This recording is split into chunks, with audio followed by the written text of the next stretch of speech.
2 ദിനവൃത്താന്തം അധ്യായം 5. ദേവാലയത്തിൻ്റെ പണികളെല്ലാം സമാപിച്ചപ്പോൾ സോളമൻ തൻ്റെ പിതാവായ ദാവീദ് പ്രതിഷ്ഠിച്ചിരുന്ന വെള്ളിയും പൊന്നും മറ്റെല്ലാ ഉപകരണങ്ങളും ആലയത്തിൻ്റെ ഭണ്ഡാരങ്ങളിൽ നിക്ഷേപിച്ചു. കർത്താവിൻ്റെ ഉടമ്പടിയുടെ പേടകം ദാവീദിൻ്റെ നഗരമായ സിയോനിൽ നിന്നും കൊണ്ടുവരുവാൻ ഇസ്രായേൽ ഗോത്രങ്ങളുടെയും കുലങ്ങളുടെയും കുടുംബങ്ങളുടെയും തലവന്മാരായ നേതാക്കളെയെല്ലാം സോളമൻ ജെറുസലേമിലേക്ക് വിളിപ്പിച്ചു. 7-ാം മാസത്തിലെ ഉത്സവ സമയത്ത് ഇസ്രായേൽ ജനം രാജാവിൻ്റെ മുൻപിൽ സമ്മേളിച്ചു. ഇസ്രായേൽ നേതാക്കൾ എല്ലാവരും വന്നുകൂടിയപ്പോൾ ലേവ്യർ പേടകം എടുത്തു.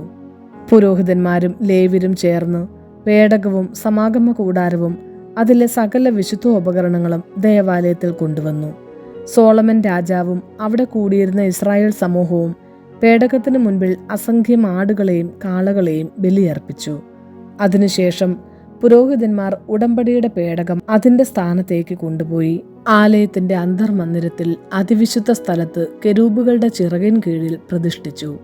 കെരൂബുകൾ പേടകത്തിന് മുകളിൽ ചിറക് വിടർത്തി നിന്നിരുന്നതിനാൽ അവ പേടകത്തെയും അതിൻ്റെ തണ്ടുകളെയും മൂടിയിരുന്നു. തണ്ടുകൾക്ക് നീളമുണ്ടായിരുന്നതിനാൽ ശ്രീകോവിലിന് മുൻപിലുള്ള വിശുദ്ധ സ്ഥലത്ത് നിന്നാൽ അവയുടെ അഗ്രം കാണാമായിരുന്നു. എങ്കിലും പുറമേ നിന്ന് ദൃശ്യമായിരുന്നില്ല. ഇന്നും അവ അവിടെയുണ്ട്. ഇസ്രായേൽ ജനം ഈജിപ്തിൽ നിന്ന് പുറപ്പെട്ടു വന്നപ്പോൾ കർത്താവ് അവരുമായി ഉടമ്പടി ചെയ്ത ഹോറബിൽ വെച്ച് മോശ പേടകത്തിൽ നിക്ഷേപിച്ച 2 കൽപ്പലകയല്ലാതെ മറ്റൊന്നും അതിലുണ്ടായിരുന്നില്ല.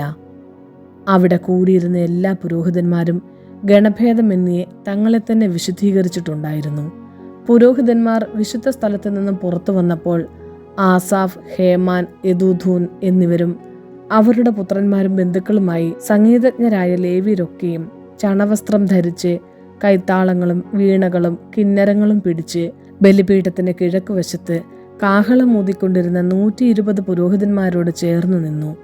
കാഹളമൂത്തുകാരും ഗായകരും ഒത്തൊരുമിച്ച് ഏകസ്വരത്തിൽ കർത്താവിന് കൃതജ്ഞതാസ്തോത്രങ്ങൾ ആലപിച്ചു. കാഹളം, കൈത്താളം, മറ്റു സംഗീതോപകരണങ്ങൾ എന്നിവയുടെ അകമ്പടിയോടുകൂടി അവർ കർത്താവിനെ സ്തുതിച്ചു പാടി, അവിടുന്ന് നല്ലവനാണ്, അവിടുത്തെ കൃപ എന്നേക്കും നിലനിൽക്കുന്നു. കർത്താവിൻ്റെ ആലയത്തിൽ ഒരു മേഘം വന്നു നിറഞ്ഞു.